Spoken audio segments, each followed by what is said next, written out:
ప్రజలందరూ బాగుండాలి. Start journey with smile. Be happy. Venkatagiri administrator, Venkatagiri నియోజకవర్గ ఎమ్మెల్యే కురుగొండ రామకృష్ణనని విశ్రాంతి ఉపాధ్యాయులు మునుగోడి సుబ్రహ్మణ్యం అన్నారు. ప్రభుత్వం 5 ఏళ్ల పాలనలో ఒక్క రోడ్డేసిన దాఖలాలు లేవన్నారు. టీడీపీ హయాంలోనే అభివృద్ధి జరిగిందని, నా ప్రాంతంలో సీసీ రోడ్లు, తారు రోడ్లు వేసిన ఘనత మన ఎమ్మెల్యే కురుగొండ రామకృష్ణకే దక్కుతుందని విశ్రాంతి ఉపాధ్యాయులు మునుగోడి సుబ్రహ్మణ్యం అన్నారు. ఈ కార్యక్రమంలో రాష్ట్ర కార్యదర్శి గంగోడు నాగేశ్వరరావు, మాజీ ఏఎంసీ చైర్మన్ పుల్లికల రాజేశ్వరరావు, యువత రాష్ట్ర కార్యదర్శి KVK Prasad, municipal commissioner Abdul Rashid, మాజీ పట్టణాధ్యక్షులు మంకు ఆనంద్తో పాటు తెలుగు తమ్ముళ్లు ఉన్నారు. 5 సంవత్సరాలు యూత్ నిర్వీర్యమైపోయారు. ఉద్యోగ ఉపాధి అవకాశాలు లేవు. తర్వాత పరిశ్రమలు లేక ఇబ్బంది పడి అనేక రాష్ట్రాలకి వలస వెళ్ళిపోయారు. అటువంటి పరిస్థితుల్లో మళ్ళీ ఒక అడ్మినిస్ట్రేటర్ రావడం స్టేట్కి, ఈ ఊర్లో అలాంటి అడ్మినిస్ట్రేటర్ ఇంకొక ఆయన ఎమ్మెల్యేగా రావడం, దాదాపు స్వాతంత్రం సంపాదించిన నాయకుల పేర్లు చెప్తారు కానీ వెంకటగిరిలో ఎవరిని అడిగినా సార్ పేరు తెలుసు. సెంట్రల్ లైటింగ్ ఎవరు వేయించారు? ఆయన.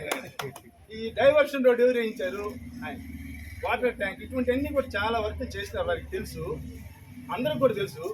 కానీ ఇటీవల ఈ రోడ్స్ 5 అడుగులు కూడా సక్రమంగా ఉండే రోడ్డే లేదు టౌన్లో.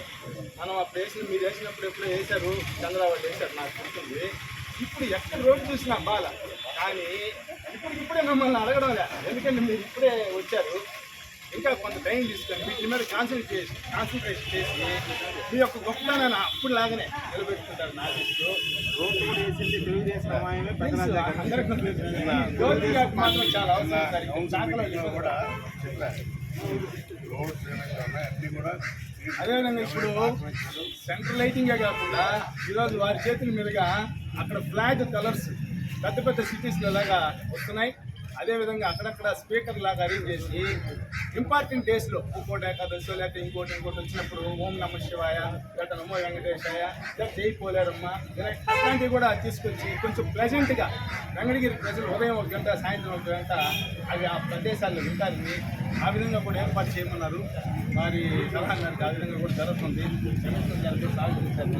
అదేవిధంగా ఈరోజు రేపు మొదటి అయిపోతుంది. తర్వాత ఫస్ట్ రోడ్లని ఆక్రమణన్నీ కూడా క్లియర్ చేస్తే రోడ్లు బాగా విశాలంగా ఉంటాయి. దాని తర్వాత ఎక్కడెక్కడ అవసరాలు ఉంటాయో అవన్నీ కూడా రోడ్స్ కూడా ఉపయోగం చేస్తామని చెప్పి